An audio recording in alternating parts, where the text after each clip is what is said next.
Ok, ça marche. Bien. Donc, nous disions que le thème de ce matin, ce sera la joie de l'Éternel.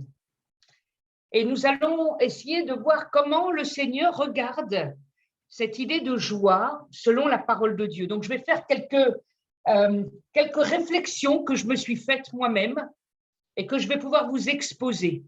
Et ensuite, bien évidemment, regarder comment la parole de Dieu traite sur des, comment dirais-je, dans des circonstances particulières, comment la joie va pouvoir se manifester. Donc, je dirais le verset de base que nous trouvons de manière assez récurrente, si je puis dire, et qu'on se rappelle souvent, c'est dans Néhémie 8, verset 10b. Néhémie 8, verset 10b, donc c'est ce qu'on appelle un petit prophète, et il dit cette phrase, « Ne vous affligez pas, car la joie de l'Éternel sera votre force. » Et nous verrons tout à l'heure, effectivement, dans quel contexte nous avons ce verset. Donc, ne vous affligez pas, car la joie de l'Éternel sera votre force. Alors maintenant, quelques réflexions, si vous le voulez bien, que je veux partager avec vous. La joie. Voilà bien une expression que Dieu a donnée à l'homme qui se voit et qui se partage. Nous pensons que cela est simplement un sentiment que nous ressentons. Pourtant, la Bible va nous apprendre que ce n'est pas seulement un sentiment, et pour cause. Et écoutez bien ceci, c'est un moyen de combattre spirituellement face à l'adversité. Je répète, la joie, c'est un moyen de combattre spirituellement face à l'adversité. La joie n'est pas le contraire de la tristesse, mais une façon de réagir face à l'adversité. D'accord? C'est un moyen spirituel face à l'adversité, et donc c'est une façon de réagir face à l'adversité. La vie est ainsi faite de joie et de peine, mais nous le savons. Nous ne pouvons pas y échapper, c'est la réalité pour tous, sous toutes les latitudes, à chaque génération, à chaque époque, même si les circonstances sont dramatiques.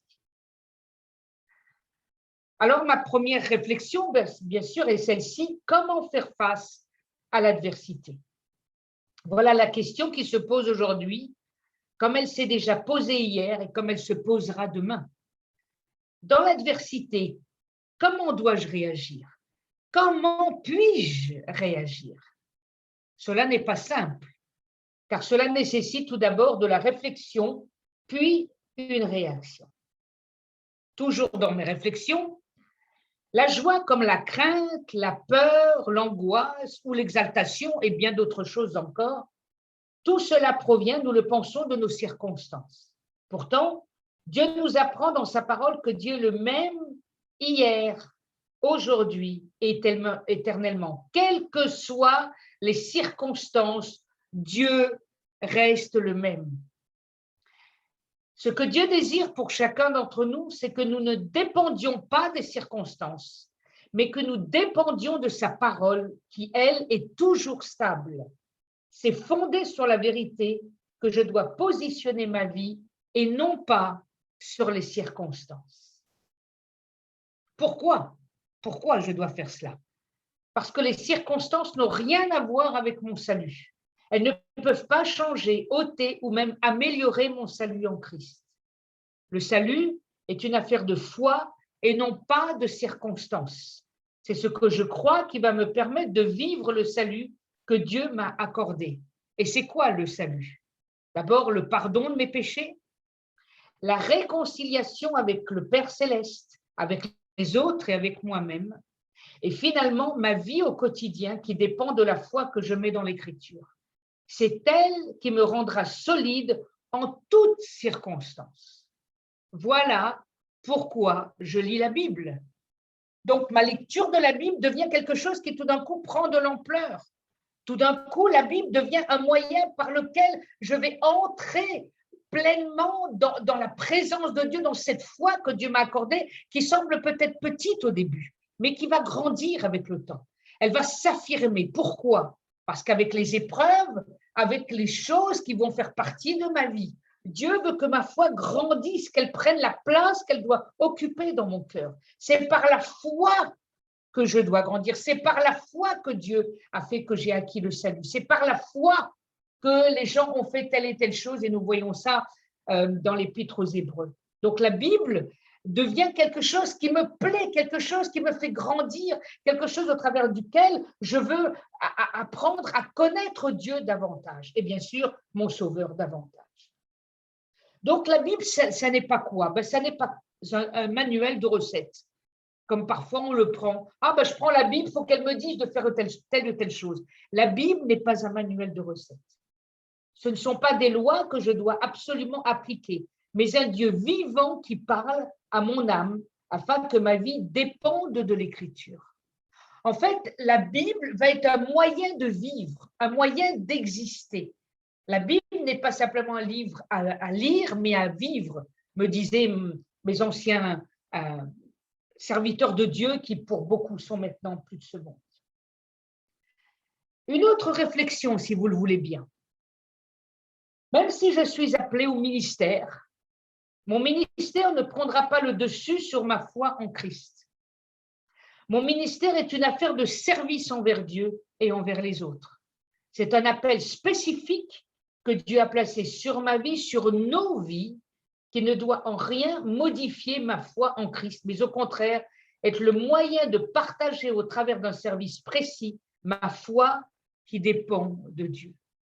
Quand je suis appelé à servir Dieu, donc ce qu'on appelle un ministère, c'est un grand mot, mais je dirais plus un service que Dieu a déposé sur nos vies pour les autres, ce ministère ne doit pas prendre la place sur la foi que j'ai en Christ. Elle est au contraire alimentée.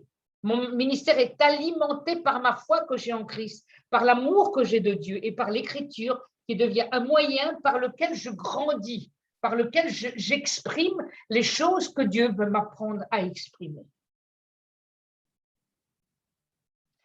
C'est ce que je crois qui va faire de moi telle ou telle personne. C'est ma foi en Jésus, c'est ma foi qui va modifier, qui va transformer, qui va faire de moi la personne que je deviens au fur et à mesure.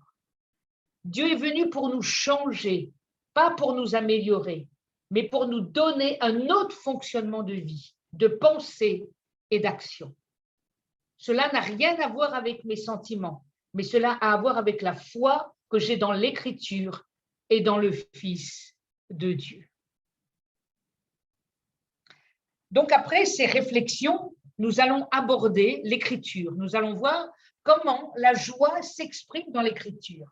Comment la joie, au fond, est une action spirituelle avant d'être une action émotionnelle, avant d'être un sentiment. La joie provient de ce que Dieu m'a créé, de ce que Dieu existe. Ma joie n'est pas faite parce que la circonstance qui se prête fait que je suis joyeux ou une autre circonstance fait que je suis affligé ou déçu ou que sais-je encore. Donc Néhémie, dont nous avons tiré notre texte tout à l'heure, donc la joie de l'Éternel sera votre force, était chanson du roi. Alors qu'est-ce que cela veut dire? C'est qu'il apporte le vin au roi. Lors de son service ce jour-là, vous voyez, donc il est dans le service, Néhémie, il a un visage triste et le roi le remarque car c'était la première fois qu'il se montre ainsi. C'est ce que nous dit le texte donc tiré du livre de Néhémie. Après avoir expliqué au roi la situation, donc ce dernier, c'est-à-dire le roi, autorise Néhémie à partir afin de rétablir la muraille de Jérusalem avec des lettres de recommandation et puis bien sûr des personnes sur place pour l'aider. Alors, qu'est-ce à dire? En fait, Néhémie avait reçu un courrier et dans ce courrier, il y était signifié que tous ceux qui étaient partis en captivité, que ceux qui sont revenus ont trouvé Jérusalem dans une situation dramatique. Dramatique au point où les anciens qui étaient enterrés étaient dans, comment dirais-je, on va dire perturbés, si je puis dire, dans leur sommeil, on va dire éternel, si je puis m'exprimer ainsi. Et puis, plus grave encore, la muraille était en partie détruite. Donc, quand on pense à une muraille, on sait que la notion de la muraille, c'est la protection, d'accord? Et on verra tout à l'heure comment le Seigneur nous l'indique d'une manière très clairement spirituelle.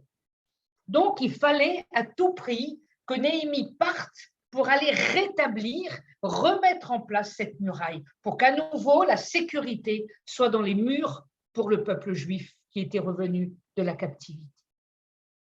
Et nous savons que pendant ce périple que Néhémie va vivre, malheureusement, des ennemis vont venir, vont le décourager, vont le critiquer, vont le regarder comme étant quelqu'un qui fait une chose absurde et que de toute façon, ça ne va pas marcher. Et que ces lettres, oui, c'est pas vrai, elles ne sont pas vraiment de la recommandation. Bref, tous les embûches possibles et inimaginables.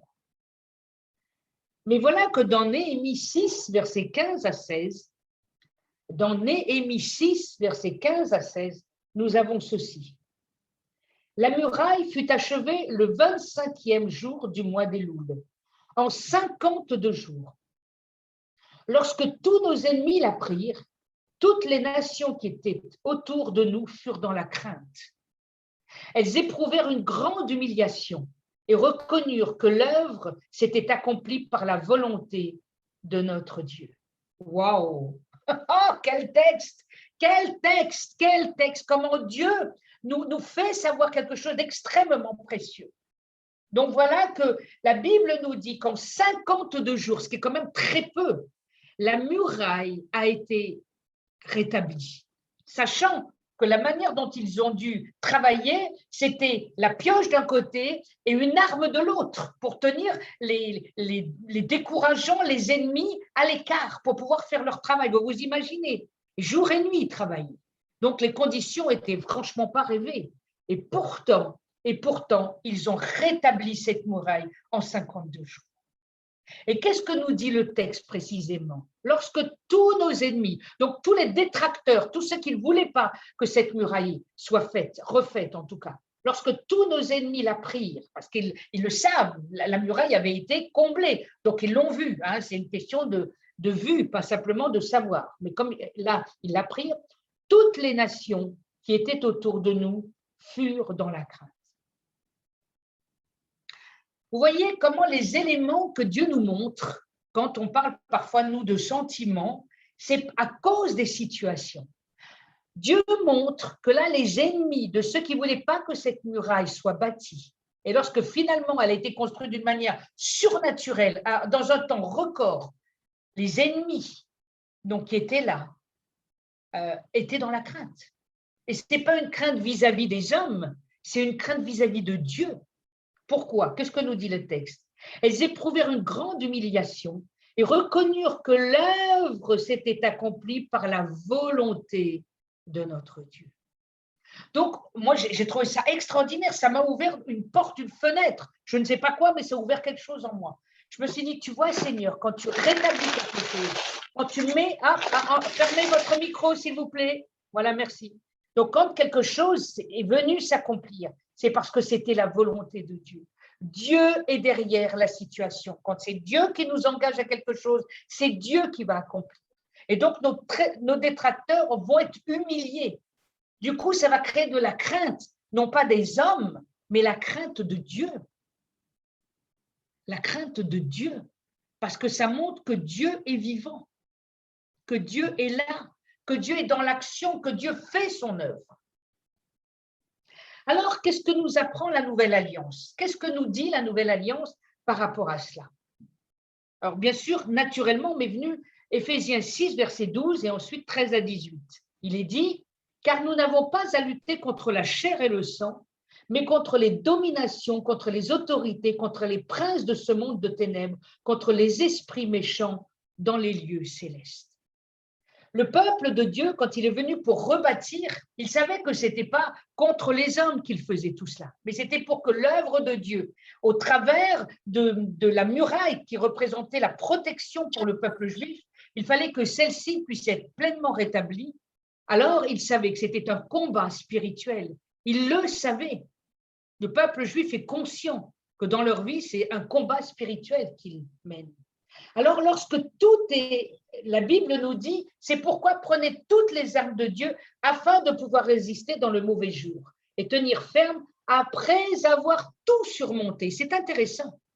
Après avoir tout surmonté, c'est-à-dire que les armes vont être là pour pouvoir tenir maintenant. C'est-à-dire que la muraille est bâtie, la muraille est faite, donc il y a la protection, on va dire entre guillemets matérielle, mais en fait, même si c'était une action spirituelle, et Dieu dit maintenant, il faut que vous teniez. Maintenant, il ne faut pas simplement avoir fait en sorte que la muraille soit là, maintenant, il faut tenir. Alors, la Nouvelle Alliance nous apprend comment tenir lorsqu'on a gagné dans une situation. Et nous la connaissons bien souvent, bien par cœur, ces versets. Ayez à vos reins la vérité pour ceinture. Vous voyez, la vérité, c'est le maître mot du Christ. Jésus a dit, je suis le chemin, la vérité et la vie. Il dira plus tard, lorsqu'il est prêt à donner sa vie, je suis venu pour rendre témoignage à la vérité. C'est très intéressant.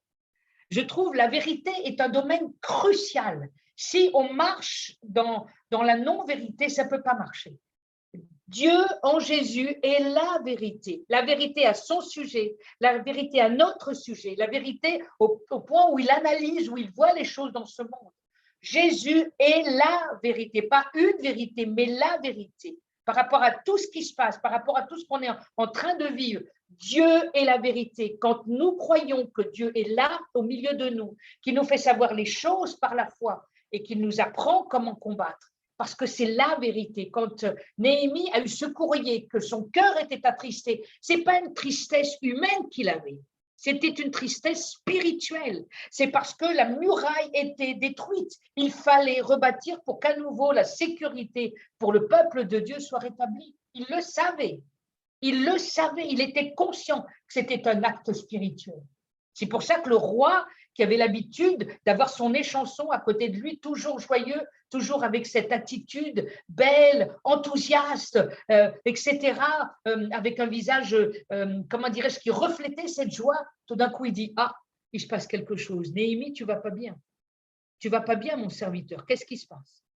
Et quand il lui fait connaître la situation, c'est extraordinaire. Le roi lui dit, mais combien de temps ça va te prendre? Parce qu'en quelque sorte, le roi ne voulait pas se séparer de ce serviteur honnête, disponible, capable de faire les choses comme il a l'habitude. Alors il lui dit, bon, bah écoute, alors va, mais voilà, il lui donne un temps quand même le plus court possible.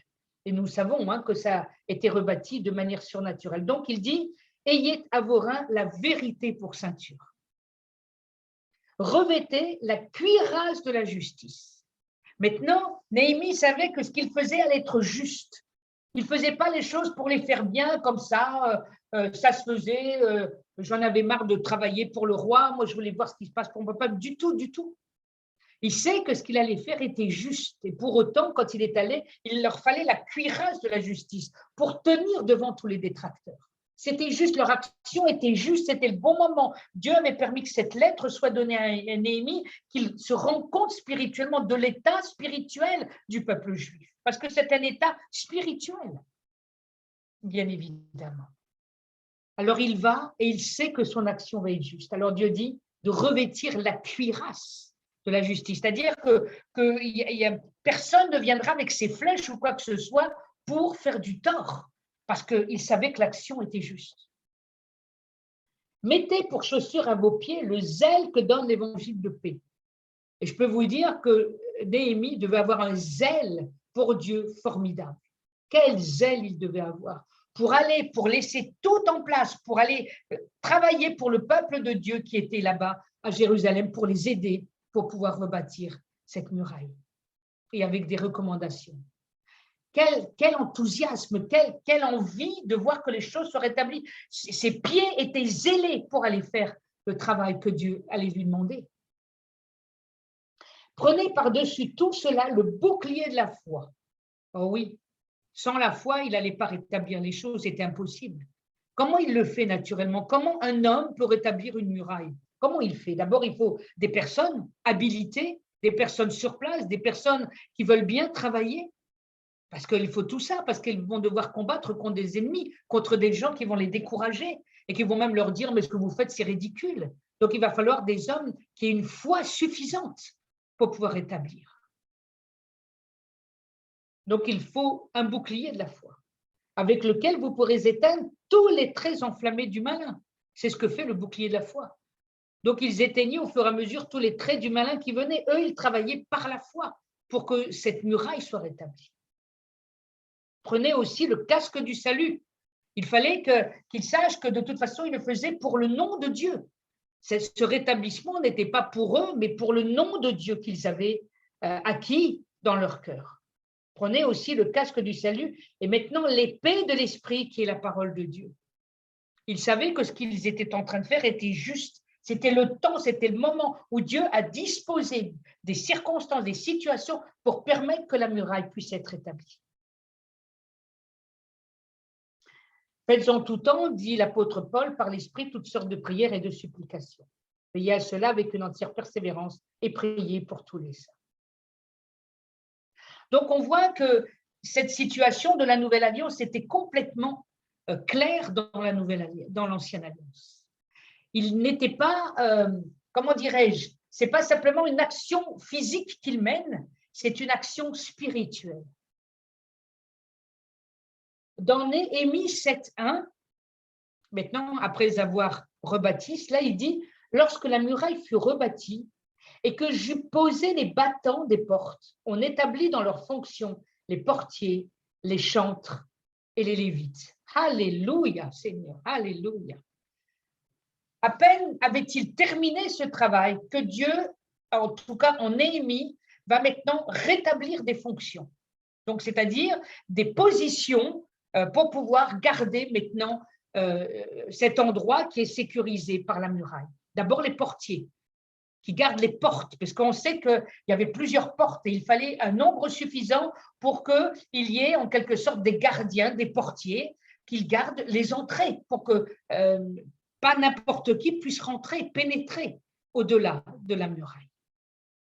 Et puis, au-delà d'un gardiennage, on va dire, de cette muraille, Dieu va, en Néhémie, rétablir les chantres, c'est-à-dire la louange, et les lévites qui sont au service de Dieu pour le pardon des péchés. Et je trouve ça formidable qu'on rétablit la louange de Dieu. La louange qui est la loi, pas la loi, la joie de Dieu. La louange qui représente la présence de Dieu. On loue Dieu pour ce qu'il a fait. On remercie Dieu pour le rétablissement qui a été fait. C'est un rétablissement. Dieu rétablit, redonne vie à ce qui semblait avoir été meurtri. Alléluia, Seigneur. Vous voyez, en pensant à cela, en vous partageant, je pense à ceci.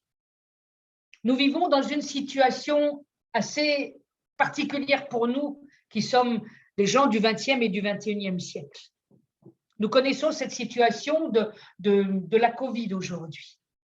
Il y a eu comme un abattement des choses qui est venu sur les personnes, qu'elles soient croyantes ou non croyantes. Il y a eu des moments de désespoir pour certains. On a l'impression que la vie a basculé ailleurs. Et c'est vrai que quelque part, la vie a basculé tout d'un coup dans un environnement qui n'était pas le nôtre. Dans quelque chose qui ne nous appartenait pas, qui n'était pas dans l'ordre naturel. Tout d'un coup, notre façon de vivre, façon de penser, peut-être même, façon d'agir, en tout cas certainement, façon même de travailler, ou même d'être en famille, tout d'un coup a pris une dimension que nous ne connaissons pas. Et nous avons été comme basculés, bousculés. Tout d'un coup, on ne pouvait plus aller au culte, il fallait rester chez soi. Le télétravail fait qu'on a l'impression d'être enfermé. Etc. D'un côté, on fait moins de dépenses, mais de l'autre, on en fait plus, on sort beaucoup moins, ce qu'on fait qu'on est peut-être plus en colère, il y a un tempérament qui tout d'un coup se révèle être plus dur, être plus compliqué, parce qu'on est comme enfermé, on avait un nombre de kilomètres à faire et pas plus, parce qu'on a l'habitude de prendre nos voitures, on dépendait tellement de tout cela. Parce qu'on ne fait plus marcher nos corps en marchant, en faisant des kilomètres, comme le faisaient nos ancêtres avant. Alors, on dépend du bien matériel. Mais je crois que Dieu veut rétablir la maison de Dieu. Il ne veut pas que la maison de Dieu que nous représentons puisse être écrasée, spoliée par l'ennemi. Il veut que nous puissions comprendre que Dieu aime son Église et Dieu veut rebâtir pleinement pour que nous soyons solides et que nous croyons que le Seigneur fait les choses par la foi, avec sa grâce, avec sa miséricorde, par la puissance du Saint-Esprit. Pour que notre joie ne dépende pas des circonstances, elle dépend de ma foi en Christ. Ma joie est établie parce que j'ai la joie du salut, nous dit l'Écriture. La joie du salut. J'ai été sauvé, je suis un homme, une femme heureuse. J'ai une joie qui ne dépend pas des circonstances. Ma joie, elle dépend à cause du salut que j'ai en Christ. Alléluia, Seigneur. Le Seigneur aime tellement son Église. Il aime tellement, il est mort pour elle. Il a donné sa vie pour elle. C'est pour ça que Dieu veut pleinement la rétablir dans son fonctionnement. Alors même si aujourd'hui, nous sommes par l'intermédiaire de l'informatique, c'est quand même mieux que rien. Mais nous devons rester solidaires les uns des autres. Solides ensemble, nous sommes une famille. Et la famille, même si elle est grande, elle est dans le monde, elle est aussi par petits bouts, si je puis dire, là où nous habitons, là où, quelle que soit la langue que nous parlons. Mais nous sommes une famille. C'est important, c'est ça la muraille, c'est la famille ensemble. Ce n'est pas éparpillé chacun dans son coin, même si effectivement on vit chacun dans son coin. Ça, c'est une réalité. Mais n'empêche que nous sommes une famille.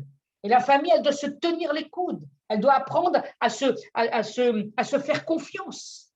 À savoir que si la muraille, il faut qu'elle soit solide, c'est parce que la muraille, c'est chacun d'entre nous qui sommes un bout de cette muraille, afin qu'elle soit complète ensemble. Alléluia. Dans Néhémie 8, 9 à 10, il nous est dit ceci. Néhémie, donc le gouverneur, Esdras, le sacrificateur et les scribes et les lévites qui enseignaient le peuple, dirent à tout le peuple, ce jour est consacré à l'Éternel, votre Dieu. Parce que la muraille, donc elle a été construite, nous le savons maintenant. Ne soyez pas dans la désolation et dans les larmes, car tout le peuple pleurait en entendant les paroles de la loi. Ils leur dirent, allez, mangez des viandes grasses et buvez des liqueurs douces et envoyez des portions à ceux qui n'ont rien de préparé, car ce jour est consacré à notre Seigneur. Ne vous affligez pas, car la joie de l'Éternel sera votre force. Alléluia, alléluia. Car la joie de l'Éternel sera votre force. Donc, ce n'était pas le temps de se lamenter, ce n'était pas le temps de dire mais on n'avait plus la loi au milieu de nous, qu'est-ce qu'on faisait, comment on s'est parfois séparé de Dieu, comment on a fait notre propre vie qui n'était pas conforme à Dieu, et tout d'un coup, la muraille rétablie, la loi qui à nouveau est partagée, elle est lue publiquement, il y a une publication de la loi, alors le peuple se sent coupable, bien évidemment. Coupable d'avoir vécu sans Dieu ou contre lui parfois en décriant des choses, en disant moi je veux vivre ma vie, etc. Enfin, les choses étaient difficiles, douloureuses. Mais là, le peuple, enfin en tout cas le gouverneur, le scribe, les lévites, quand ils enseignaient tout ça, ils disaient c'est plus le temps de se lamenter, c'est plus le moment. Par contre, c'est le moment d'être dans la joie. C'est le moment d'être dans la joie. Parce que les choses sont rétablies. C'est un moment d'être dans la joie. Et le pasteur l'a dit tout à l'heure. Nous sommes dans la joie quand nous allons dans la maison de l'Éternel. Et la maison de l'Éternel, c'est nous. Nous sommes la maison. Nous devons être dans la joie. Ça fait partie des critères que Dieu nous a laissés. Ça fait partie de ce qu'il a accordé avec le salut. Il y a la joie. La joie qui ne dépend pas des circonstances. Ma joie dépend de mon salut. Ma joie, elle vient avec le salut. Ma joie est une joie qui est caractéristique de ma foi. Ça caractérise ma foi. Et ça, c'est important. J'aimerais parler maintenant d'une autre situation que la Bible nous laisse aussi. Dans Actes 16, versets 23 à 26. Actes 16, versets 23 à 26. Alors, on va voir là la situation de Paul et Silas, que nous connaissons aujourd'hui. Mais j'espère que nous allons le regarder peut-être d'une manière fraîche. Après qu'on les eut chargés de coups, ils les jetèrent en prison, en recommandant au geôlier de les garder sûrement. Le geôlier, ayant reçu cet ordre, les jeta dans la prison intérieure et leur mit les ceps aux pieds. Vers le milieu de la nuit, Paul et Silas priaient et chantaient les louanges de Dieu, et les prisonniers les entendaient. Tout à coup, il se fit un grand tremblement de terre, en sorte que les fondements de la prison furent ébranlés. Au même instant, toutes les portes s'ouvrirent et les liens de tous les prisonniers furent rompus. Alléluia, Seigneur. Alors, on a une situation que la parole de Dieu nous donne avec force témoignage. Tout d'abord, on apprend que Paul et Silas, qui servent le Seigneur, ça ne plaît pas vraiment là où ils sont. Bien évidemment, hein, il y a toujours des détracteurs. Et ils sont donc chargés de coups, donc on les frappe et on les jette en prison. Et un geôlier, bien sûr, doit les mettre en prison. Donc, il nous est dit que c'est une prison intérieure et les cèpe-aux-pieds, c'est-à-dire qu'ils ne sont plus libres de leur mouvement. Les cèpe-aux-pieds, ça veut dire qu'ils sont attachés aux pieds, tout simplement. Donc, on pourrait dire, jusque-là, on dit, mais la situation est dramatique. Mais comment ils vont commencer à se plaindre? Seigneur, on te sert, regarde dans quelle situation on est, c'est pas possible, tu as fait de nous des serviteurs, mais on est en train d'être liés, on est frappés. Mais qu'est-ce que c'est que ça, Seigneur? Enfin, c'est pas possible, on se sent tellement malheureux maintenant, j'ai de la tristesse dans mon cœur, j'ai même de la haine contre ce qui se passe. Ils peuvent se révolter de dire, mais enfin, c'est pas possible de travailler pour toi et dans cette situation. Pas du tout. Aucunement.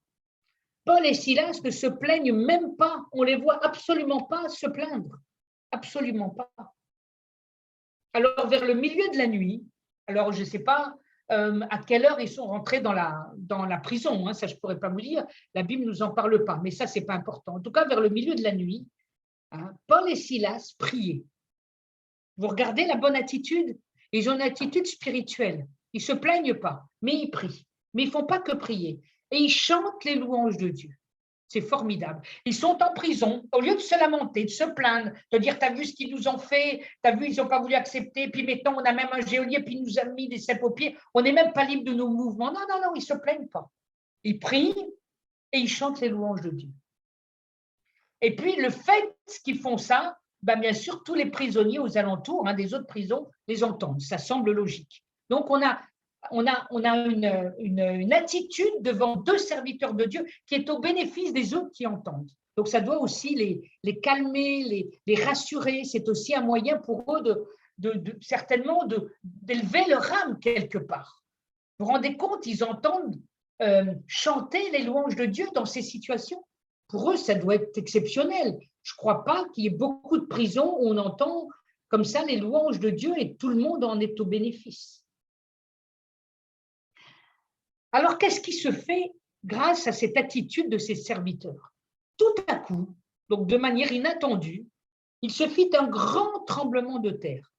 C'est intéressant. Dieu permet littéralement un tremblement de terre, en sorte que les fondements de la prison furent ébranlés. Je ne sais pas si vous vous rendez compte. Le tremblement de terre, on aurait pu dire, sur l'échelle de Richter, 3, 4, bon, il ne se passe pas grand-chose. Voilà, il se passait ça. Je me rappelle, juste un petit témoignage, j'avais, je crois, 21 ans et j'étais en vacances en Grèce, dans une petite île qui s'appelle Tolo.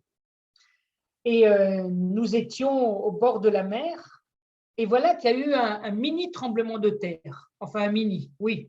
Sur l'échelle de Richter, je crois que ce n'était pas très haut, mais suffisant pour que, je peux vous dire, la terre a tremblé. Et ce n'était pas évident, hein, parce que, enfin, moi, ça m'avait un peu troublé. Hein. Et puis, ce temps où j'étais là-bas, la pluie était tellement intense qu'il y avait comme des grelots qui tombaient sur les voitures, mais qui ont cabossé les voitures tellement c'était gros. Et afin de rejoindre l'hôtel où nous étions avec le groupe que j'étais, le temps d'arriver, nous étions, je devrais dire, complètement trempés, mais complètement. Alors heureusement, on nous a donné des serviettes pour nous sécher parce qu'on était comme si on avait pris la douche, hein, littéralement. Et pendant quelques instants, j'étais un peu secouée, puis après ça s'est calmé, mais un mini tremblement de terre. Et là, il y a eu un grand tremblement de terre, en sorte que les fondements de la prison furent ébranlés. Ça veut dire que Dieu a permis que par la louange, par les prières de ses serviteurs, Dieu a ébranlé la terre. Est-ce que vous vous rappelez que Jésus a toujours la capacité de faire les choses vis-à-vis des éléments? Vous vous souvenez de cela? Il marche sur les eaux. Les eaux semblent comme s'il était sur la terre ferme. Il marche sur les eaux, le Seigneur. Et puis, une autre situation, toujours avec les eaux. Voilà que les disciples sont dans la barque, eux qui sont des marins habitués à voir des tempêtes, tout ça. Voilà qu'une tempête se lève, mais alors pas une tempête naturelle, une tempête dramatique. Et pendant cette tempête, ils ont peur de mourir. Ils réveillent le Seigneur qui dormait, lui, tranquillement. Il dit, mon frère Seigneur, tu vois pas qu'on va mourir? Puis le Seigneur se lève et il dit stop aux éléments. Et tout s'est arrêté. Le Seigneur a la capacité d'intervenir sur les éléments. Il est le Dieu de la création. Qu'est-ce qui peut lui résister? Alors, devant la prière, les prières et les louanges de ses serviteurs, Dieu permet un tremblement de terre. Une autre chose vient à mon esprit. Il y a un autre tremblement de terre que la parole nous donne, qui est très, très puissant. C'est à la mort et la résurrection de Christ. Nous savons qu'après cet événement dramatique, bien évidemment, puisque le Messie va donner sa vie, il va y avoir un tremblement de terre, au point que des gens vont ressusciter. Je ne sais pas si vous vous rendez compte, il va y avoir la résurrection de certains corps. C'est-à-dire que ces personnes vont ressusciter, ils vont marcher, comme vous et moi, et tout d'un coup, ils vont aller vers la ville. Et des gens qui avaient enterré tel ou tel membre de leur famille vont les voir, mais c'est eux qui risquent de mourir en les voyant venir, parce que ça a dû être quelque chose d'incompréhensible. La mort de Christ va ressusciter des personnes. Est-ce que vous vous rendez compte de la puissance de Dieu? La puissance de Dieu est illimitée. Alors là, il y a un grand tremblement de terre. Donc, les fondements de la prison sont ébranlés. Au même instant, donc au moment où ça se passe, toutes les portes vont s'ouvrir. Ben oui, fatalement, il y a un grand tremblement, ça ne peut pas résister. Mais plus que cela, et les liens de tous les prisonniers furent rompus. Là, c'est plus, pour moi, ça pose plus de questions. Parce qu'ils sont attachés sur eux-mêmes. Donc, c'était des choses qui n'étaient, je ne pense pas, attachées, quoique peut-être. Attachées peut-être au mur, c'est possible. Mais en tout cas, les liens vont tomber, ils vont être rompus.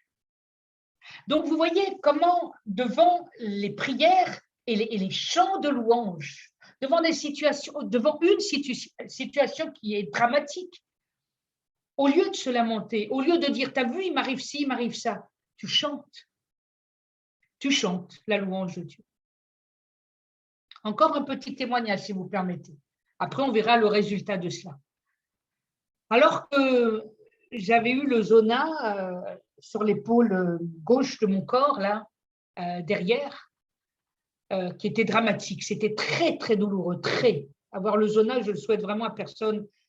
C'est dramatique, ça fait souffrir, tu ne peux plus dormir, c'est très compliqué comme problème. Et voilà que quelque temps auparavant, le Seigneur m'avait donné un petit cœur et qui disait non par la vue, mais par la foi. Et en fait, quand j'ai eu ce zona, que je sais que j'ai attrapé d'une manière spirituelle, c'est à cause de la jalousie d'une personne que j'ai attrapé cela. Donc, c'était vraiment une maladie d'ordre spirituel, très clairement. Et je le savais. Et je ne savais pas combattre cela. Alors, c'est Dieu qui m'a appris à combattre. Et Dieu m'a donné donc ce petit cœur que j'ai dû chanter des centaines de fois. Oh oui, je crois que le temps que j'ai eu ce zona a duré quand même un certain temps. Et je peux vous dire que je l'ai chanté. En fait, Dieu m'a guéri par la louange. Dieu m'a guéri par ce petit cœur qu'il m'avait donné quelque temps auparavant. Et que j'ai chanté jour et nuit, quand je ne pouvais pas dormir, c'était, je vous dis, très compliqué. Et le Seigneur m'a guéri avec ce cantique. Voyez, Dieu fait les choses au travers des choses spirituelles. Nous, parfois, nous employons des choses matérielles. Mais Dieu nous montre parfois que c'est le spirituel qui va directement guérir. Bien sûr, Dieu peut utiliser aussi les hommes avec leurs moyens, comment dirais-je, médicaux. Et Dieu l'a fait dans ma vie. Avec le pacemaker que j'ai, Dieu n'a pas guéri mon cœur. Non, il n'a pas guéri mon cœur. Il ne voulait pas. Et ça, c'était lui qui l'a fait. Moi, je n'ai pas décidé que ça se passerait comme ça. Et au moment voulu, j'ai dû avoir un pacemaker à l'âge de 46 ans. Ça va faire 17 ans passé que je l'ai. Ça a sauvé ma vie. Et Dieu m'avait dit, je rallongerai ta vie. Mais Dieu a utilisé aussi les moyens humains. Donc, vous voyez, ça dépend des circonstances, des moyens. Mais ça ne veut pas dire que je vis de manière humaine, bien évidemment. J'ai le pacemaker qui me permet de vivre, d'avoir le cœur qui continue à battre. Et bien sûr, ma vie est d'ordre spirituel, bien évidemment, ça vous le savez. Dieu l'a simplement utilisé. Alors, voyons maintenant le résultat de ce qui s'est passé. Donc, acte 16, versets 27 à 34. Acte 16, versets 27 à 34. Le geôlier se réveilla, et lorsqu'il vit les portes de la prison ouvertes, il tira son épée et allait se tuer, pensant que les prisonniers s'étaient enfuis. Mais Paul cria d'une voix forte, « Ne te fais point de mal, nous sommes tous ici. » Alors le geôlier, ayant demandé de la lumière, entra précipitamment et se jeta tout tremblant aux pieds de Paul et de Silas. Enfin, c'est extraordinaire. Il les fit sortir et dit, « Seigneur, vous vous rendez compte comment il l'appelle? Seigneur, que faut-il que je fasse pour être sauvé ?» Paul et Silas répondirent, « Crois au Seigneur Jésus et tu seras sauvé, toi et ta famille. » Et lui annoncèrent la parole du Seigneur, ainsi qu'à tous ceux qui étaient dans sa maison. Il les prit avec lui à cette heure même de la nuit. Il lava leurs plaies et aussitôt, il fut baptisé, lui et tous les siens. Les ayant conduits dans son logement, il leur servit à manger et il se réjouit avec toute sa famille de ce qu'il avait cru en Dieu. Est-ce que vous vous rendez compte du résultat de cette situation? C'est extraordinaire. Le geôlier vient au pied de Paul et Silas. C'est incroyable. Il vient au pied de Paul et Silas. Il sait que c'est eux. Il sait. Et non seulement il vient au pied de Paul et Silas tout tremblant, il les fait sortir donc de la prison, bien sûr, et il pose une question très claire.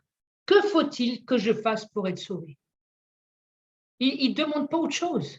Il ne demande pas, écoute, pourquoi vous avez fait ça? Pourquoi, effectivement, il y a eu le tremblement de terre? Non, c'était suffisant pour lui, pour démontrer que Dieu est le Maître le Tout-Puissant aussi sur la création. Là, il était complètement ébranlé.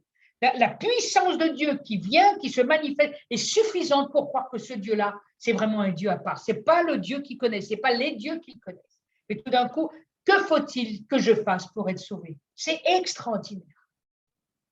Paul et Silas répondirent, « Crois au Seigneur Jésus et tu seras sauvé, toi et ta famille. » Il ne fait pas tout un discours, il n'explique pas toute la loi, et puis comment, oui, mais l'ancienne alliance, c'est ça. Non, non, non, non, non, rien. Crois au Seigneur Jésus et tu seras sauvé, toi et ta famille. Parce que vous savez, quand un geôlier avait comme ça des prisonniers, si ceux-ci, comment dirais-je, se sauvaient, arrivaient à se libérer, eh ben, c'était la mise à mort pour eux. C'était clair. Donc, Paul et Silas ne se sont pas sauvés. Et les prisonniers sont tous restés là. Donc, il sait ce qu'il leur doit. Il sait, le geôlier, ce qu'il leur doit. Alors, il leur dit, c'est pour ça qu'il pose la question, que faut-il que je fasse pour être sauvé? Et ensuite, quand il leur a dit, donc, crois au Seigneur Jésus et tu seras sauvé, toi et ta famille, et ils lui annoncèrent la parole du Seigneur, ainsi qu'à tous ceux qui étaient dans sa maison. Maintenant, il peut enseigner. Maintenant, c'est le moment d'expliquer un peu plus les choses. Alors, après avoir fait cet enseignement, le geôlier les prit avec lui à cette heure même de la nuit, donc ça se passe quand même la nuit, hein, on sait que c'était au milieu de la nuit, tout ça. Il lava leurs pieds, je vous ferai remarquer, et aussitôt il fut baptisé, lui et tous les siens. Ils n'ont pas attendu, hein. Ce n'était pas le moment d'attendre. Quelle puissance de Dieu, quelle puissance de Dieu. Il lave les pieds de ces personnes, c'était un acte spirituel que faisait cet homme. Ce n'est pas simplement un acte naturel. Il lave les pieds, lui, le geôlier, lui qui était supérieur à eux. Non, tout d'un coup, il devient inférieur. Ces serviteurs de Dieu, il lave les pieds. En tout cas, il lave les plaies, bien évidemment, à cause des cèpes qui étaient aux pieds. Et donc, il fut aussitôt baptisé ainsi que les siens. Ensuite, il va les conduire dans sa maison, le geôlier, donc Paul et Silas. Il va maintenant les servir à manger. C'est extraordinaire. Que faut-il que je fasse pour être sauvé? Crois au Seigneur Jésus, il leur enseigne, il leur lave les pieds, il les fait venir chez lui maintenant et il leur donne à manger. Et maintenant, il se réjouit avec toute cette famille de ce qu'il avait cru en Dieu. Quelle situation! Alors, j'aimerais quand même nous parlait de comment on peut parfois perdre la joie du salut. Parce que ça arrive, donc il ne faut pas la nier. La perte de la joie de mon salut, c'est que je n'obéis pas au Seigneur. J'ai fait de Dieu mon sauveur, mais pas mon Seigneur. Voilà toute la problématique. Très souvent, lorsque j'avance dans ma foi, dans le Christ, j'oublie une chose essentielle. C'est que Christ n'est pas simplement mon sauveur. Il est d'abord et avant tout le Seigneur. Jésus est le Seigneur qui peut me sauver, mais il n'est pas le sauveur qui est le Seigneur. Est-ce que vous comprenez? Ce n'est pas parce que je sauve quelqu'un que je suis un Seigneur, si je puis m'exprimer ainsi de manière naturelle. C'est parce que Dieu est le Seigneur en Christ. Il est le Seigneur qu'il peut parfaitement sauver. C'est sa position de Dieu tout-puissant, de celui qui est le Seigneur de gloire, qu'il sait qu'il peut sauver l'homme de la perdition éternelle. Alors David l'exprimera dans un psaume très clairement. Et nous l'avons dans le psaume 51. Et on va lire ça du verset 1 à 14. Parce qu'on sait qu'il va commettre un péché qui va lui occasionner bien du souci. Au chef des chantres, psaume de David. Lorsque Nathan, le prophète, vint à lui après que David fut allé vers Bathsheba. Ô Dieu, aie pitié de moi dans ta bonté. Selon ta grande miséricorde, efface mes transgressions. Lave-moi complètement de mon iniquité et purifie-moi de mon péché, car je reconnais mes transgressions et mon péché est constamment devant moi. J'ai péché contre toi seul et j'ai fait ce qui est mal à tes yeux, en sorte que tu seras juste dans ta sentence, sans reproche dans ton jugement. Voici, je suis né dans l'iniquité et ma mère m'a conçu dans le péché. Mais tu veux que la vérité soit au fond de mon cœur. Fais donc pénétrer la sagesse au-dedans de moi. Purifie-moi avec l'hysope et je serai pur. Et l'hysope était cette herbe que les Israélites avaient pris lorsqu'ils allaient partir de l'Égypte, libérés par Dieu, et qu'ils mettaient le sang sur les poteaux et les linteaux de leur maison. Lave-moi et je serai plus blanc que la neige. Annonce-moi l'allégresse et la joie, et les eaux que tu as brisées se réjouiront. Détourne ton regard de mes péchés, efface toutes mes iniquités, ô Dieu. Crée en moi un cœur pur, renouvelle en moi un esprit bien disposé. Ne me rejette pas loin de ta face, ne me retire pas ton Esprit Saint. Rends-moi la joie de ton salut et qu'un esprit de bonne volonté me soutienne. Je trouve ça formidable. David est conscient qu'il a péché. Quand il lui raconte l'histoire, voilà, de cette fameuse petite brebis qu'avait un homme et que le riche marchand qui a des amis qui vont venir, au lieu d'apprêter avec ses animaux, il prend la seule brebis de son voisin et il l'apprête, il la tue, puis il la mange. Et puis David qui apprend ça, qui lui dit, mais que cet homme soit mis à mort. Et Nathan lui dit, mais cet homme, c'est toi. Tu as pris une brebis qui ne t'appartenait pas en prenant la femme de quelqu'un d'autre. Effectivement, qui lui était comment dirais-je, au plus fort de la bataille, qui va faire tuer en plus. Bref, on n'est pas là pour tout raconter, mais tout ça pour voir comment David fait dire oui, il reconnaît son péché. Et à cause de son attitude, il sait que ça l'a meurtri, que d'avoir fait ça, il a une vie brisée, il n'est pas bien dans sa tête, dans son cœur, dans ses émotions, il a perdu la joie. Il a perdu la joie, il n'est pas bien, quoi. C'est normal qu'il ne soit pas bien. Alors, quand il demande pardon à Dieu, Dieu va le rétablir. Et c'est pour ça qu'il dit, rends-moi la joie de ton salut. Le salut vient avec la joie, parce que nous sommes sauvés pour l'éternité. Nous ne sommes pas des gens qui sommes sans Dieu, sans espérance. Nous avons une espérance extraordinaire. Nous savons que nous passerons de cette vie physique à une vie spirituelle, que ma vie continuera, même si mon corps part en poussière. Mon âme, mon esprit ira à Dieu. Je suis une personne éternelle. Nous sommes des êtres éternels. Tout le monde d'ailleurs, croyant ou pas croyant. Alors, il y a une joie qui est avec le salut, qui est une joie spirituelle. Cette joie-là qui ne dépend pas des circonstances. Aucune circonstance ne pourra enlever ma joie. J'ai la joie du salut en moi. Je suis sauvé. J'ai la certitude d'avoir un Dieu qui est le même hier, aujourd'hui, éternellement, qui m'a promis que je serai avec lui tous les jours. et qu'il serait avec moi tous les jours. Alléluia, Seigneur, alléluia. Dieu aime son Église. Dieu veut rebâtir cette muraille afin que solidaires ensemble, même si nous ne sommes pas dans le lieu comme on avait l'habitude, l'Église existe encore jusqu'à preuve du contraire. L'Église, c'est nous, c'est chacun d'entre nous. Nous sommes ces pierres vivantes qui faisons cette muraille ensemble. Afin qu'à l'intérieur, quand nous sommes à l'intérieur, nous sommes en sécurité. Avec qui? Eh bien, avec notre Seigneur. Et avec la présence du Père et aussi la présence du Saint-Esprit qui habite en nous. Vous vous rendez compte? Aujourd'hui, nous sommes une habitation de Dieu en esprit. C'est extraordinaire. Dieu a rétabli à la fois ma muraille personnelle, même individuelle, et voire peut-être familiale, mais aussi en tant qu'Église, en tant que corps de Christ. Voilà ce que proclame l'apôtre Paul dans Galates 2:20. Dans Galates 2:20. J'ai été crucifié avec Christ, et si je vis, ce n'est plus moi qui vis, c'est Christ qui vit en moi. Si je vis maintenant dans la chair, je vis dans la foi au Fils de Dieu qui m'a aimé et qui s'est livré lui-même pour moi. On commence à comprendre que si je vis, c'est plus moi qui vis, c'est Christ qui vit en moi. Et même si je vis dans la chair, parce qu'effectivement, je vis avec mon corps, je vis dans la foi au Fils de Dieu. Je ne vis pas une vie naturelle, je vis une vie spirituelle quotidiennement. Par la foi, j'ai une vie spirituelle. Je ne peux plus faire autrement. Je suis acquis à Christ. Je vis une vie spirituelle tout en étant dans la chair. Je vis par la foi au Fils de Dieu, quelles que soient les circonstances, qu'elles semblent favorables ou même défavorables. Ce n'est pas ça qui va ôter ma joie du salut. Ma joie ne dépend pas des circonstances. Elle dépend de ma foi, de mon salut. Je crois en Christ. Christ habite en moi par le Saint-Esprit.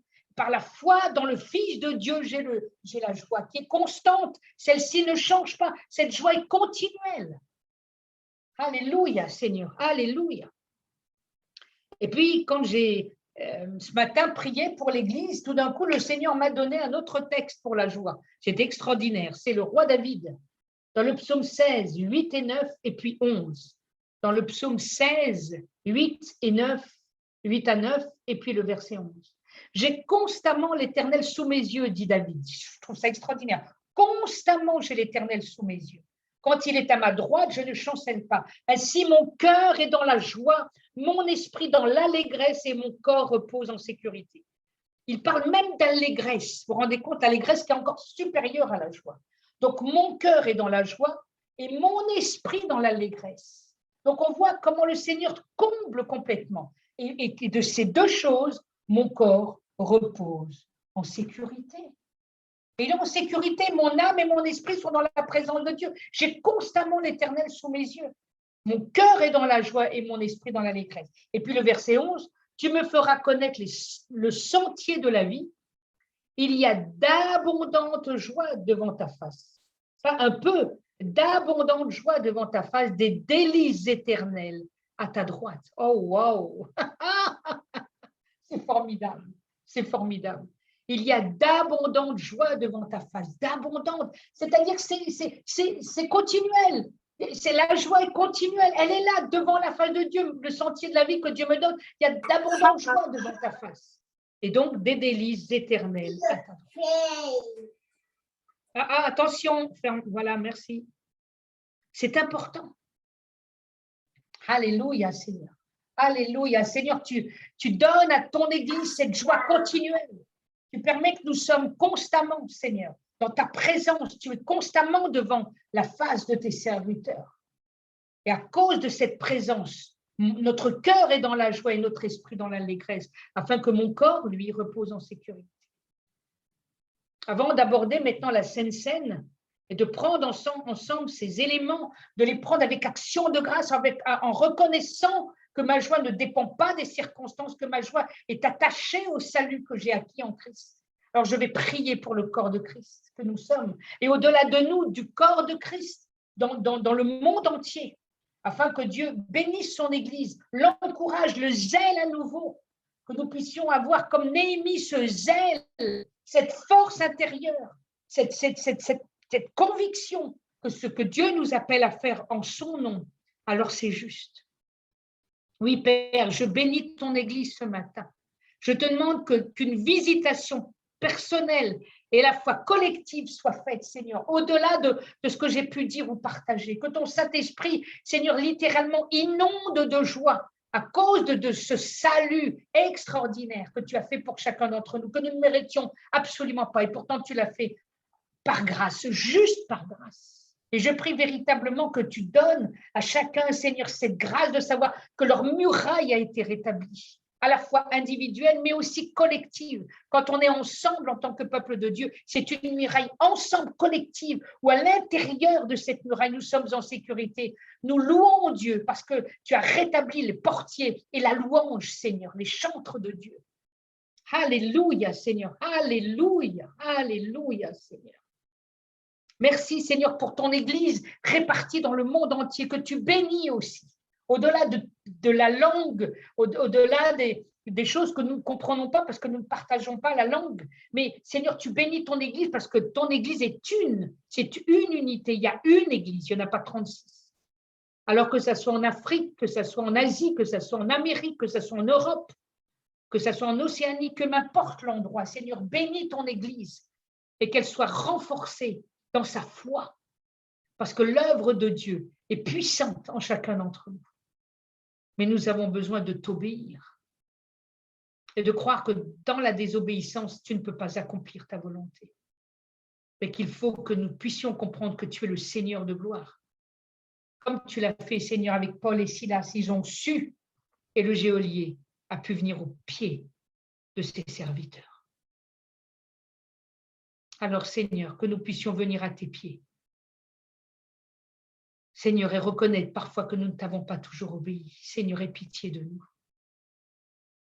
Et aide-nous, Seigneur, à t'obéir, parce que tu es le Seigneur de gloire.